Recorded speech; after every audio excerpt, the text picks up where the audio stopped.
The naval ship USNS Comfort will come to New York City next week to help take some strain off of hospitals fighting the coronavirus. NBC News' Courtney Kube is in Virginia, where it's getting ready to deploy. Gotti, I'm in Norfolk, Virginia. The ship you see behind me is the USNS Comfort. We just learned today that this ship is going to get underway this weekend, and early next week it will be in New York City seeing patients. It's one of 2 U.S. Navy hospital ships that have been deployed to help with the coronavirus outbreak. But the ships are not actually going to see coronavirus patients. In fact, they're really set up for trauma. There's about 1,000 beds on this ship and 1,200 medical professionals. Most of them are uniformed Navy sailors.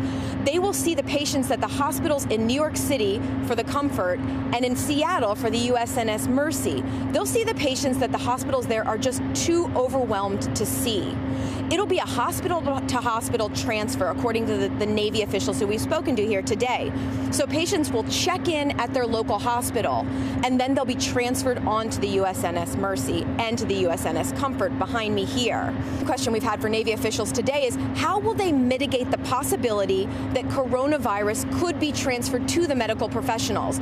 They explained that the patients, when they check in at their local hospitals, they will be tested to ensure that they've not been exposed to or test positive for coronavirus before they're brought on board the Comfort or the Mercy out on the West Coast. We've been watching the sailors here board the ship today, and it's one of the tougher deployments, despite the fact that they're actually going to be in New York City, not leaving.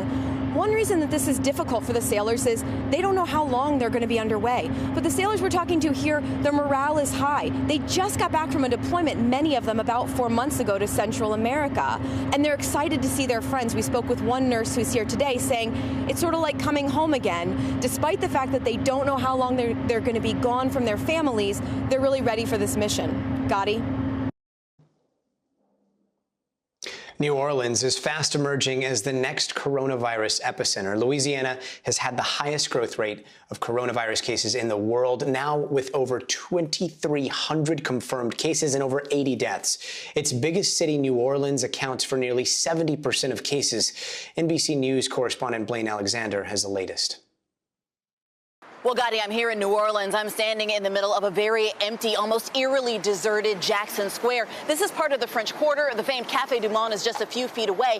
And this is what a good portion of New Orleans looks like. All of these areas that you typically see, Bourbon Street, normally packed with people, well, they all look very much like this, a practical ghost town. That's because the governor of the state has issued a mandatory shelter in place, hoping to curb some of these increasingly growing numbers, increasingly concerning numbers that we're seeing of coronavirus cases here in New Orleans and, of course, the state of Louisiana. The governor is talking about the fact that that's on track with what we are seeing in Spain and Italy. And he says that if they don't get help, then they are very likely going to run out of hospital beds within the next 2 weeks or so. So why are we seeing this explosion in New Orleans? Well, one, the biggest party that the country has seen, Mardi Gras, hosted here about a month ago, and experts are pointing to that as a likely cause of all of these cases that are popping up all over the city and certainly the state. You know, you've got people throwing beads, sharing drinks. Experts are calling that a practical breeding ground for the virus.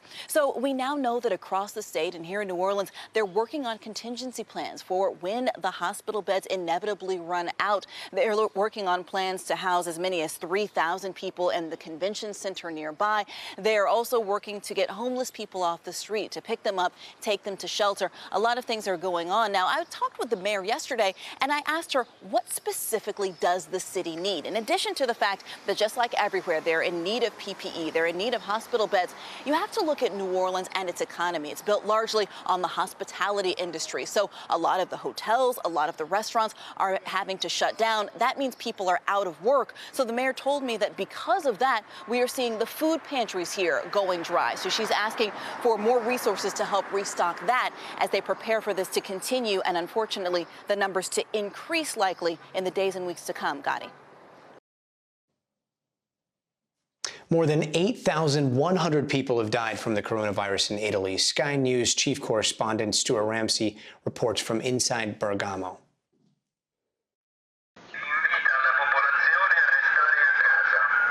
It never stops.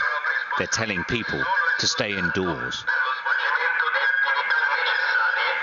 This is what a total lockdown looks like in the centre of the coronavirus epidemic in Italy.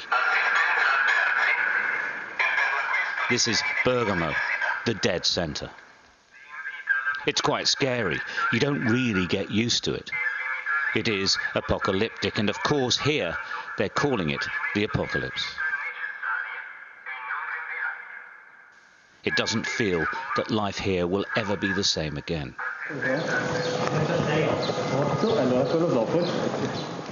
In the total lockdown, volunteers take food and supplies to the most vulnerable, the old and the already sick. They also take medicine to those who would simply die if they were infected. Valentino Trivia lost his uncle to the virus this week. Like so many, he wants to help. Like so many, he's broken inside. Perché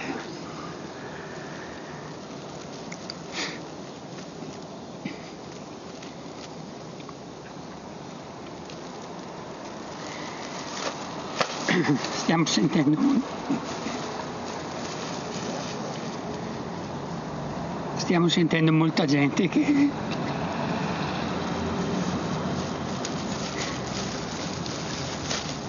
è in difficoltà. Quindi tanto stare a casa continui solo a pensarci e basta. Un po' di aiuto.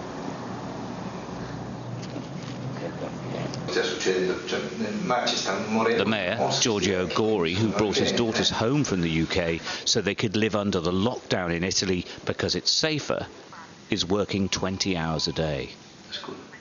He admits he's obsessed with COVID-19 data, contacting the mayors of other towns and building a picture of the actual death rate here. There isn't any official study on this. He's convinced the official numbers are an underestimate because too many deaths aren't being included. The number of dead may actually be higher. Yeah. Why is that? In this moment, only people with heart symptoms are tested in the hospital. Mm-hmm. If you are with a high temperature in your home with cough, you are not detected. Mm-hmm. The doctor will say you stay at home and take this medicine, and if you breathe quite well, you don't need to be recovered brought to the hospital. So you are not in the statistics. Okay, if you die in this conditions, you are out of the radar. You are not considered as died for coronavirus. Recent figures have indicated that death and infection rates are slowing, but in reality, you'd never know. The sirens never stop. So another ambulance passes us. It's an absolute constant in the red zone. People are still being picked up, all the time. You will pass ambulances. Literally, if you stand still, an ambulance will pass you every 5 minutes. Lights on, and the driver's in full hazmat suits. It's quite astounding, actually. There is clearly a very long way to go. Overnight, the military cleared the bodies from the hospital morgue in the town because it was full. This is the next day. The morgue is already filling up. It seems absolutely endless. Hey, NBC News fans, thanks for checking out our YouTube channel. Subscribe by clicking on that button down here, and click on any of the videos over here to watch the latest interviews, show highlights, and digital exclusives. Thanks for watching.